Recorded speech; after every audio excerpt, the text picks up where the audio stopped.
still we can be possessed by things, by comforts, by reputation, by ego, by all kinds of things. And this young man, it would seem, went away sad, encountered Jesus and left him sad. And actually, I read that the Greek is literally his face fell. His face fell. You know, that was what happened when he turned away from Jesus. And I saw a picture of a baseball scene out of a baseball game, and the batter is walking away from the plate, and he's drooped, he's drooped, and the catcher is jumping, and you know what happened, right? And I thought, his face fell, his face fell. He was sad at what had happened. Well, this is what this young man, he encountered Jesus, and his face fell. He was possessed. And in a sense, he really was possessed. I think, we like the idea of possession being a sort of rare and supernatural phenomena that's, just for the movies. But it's much, much more common than that. The responsorial psalm today, they mingled with the nations and learned their works. They served idols, which became a snare for them. And this line right here is what always gets me.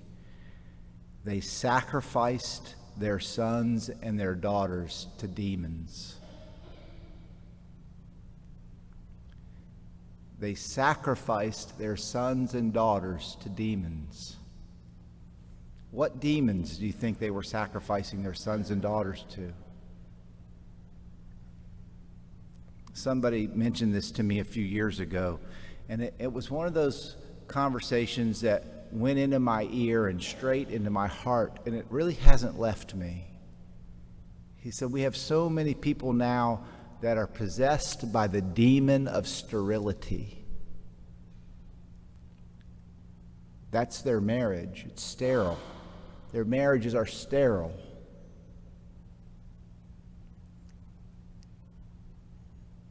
The demons to which we sacrifice our sons and daughters. In the Old Testament reading from the book of Judges, the nation of Israel offended the Lord by serving the Baals, the false gods. And what did these false gods? It was all about, it was all about wealth. It was all about convenience. It was all about pleasure. Those were the gods. And they turned from God to these gods, and they sacrificed their children to those gods. Do y'all see a connection to our modern world at all?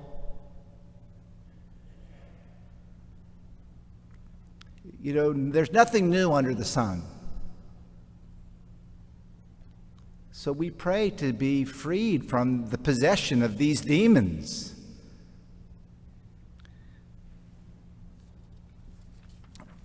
I don't want to go on too long, but we celebrate Pope St. Pius X, a great leader of the church, a very clear and powerful leader of the church, trying to lead the church through a time of difficulty and challenge with modernity. And we celebrate him as a saint today. And it said in the Old Testament reading, they strayed away from the way of the Lord, but then God would raise up for them a judge, and they would come back, and then the judge would die, and they would relapse right back. So we need good leaders, don't we? You be a good leader.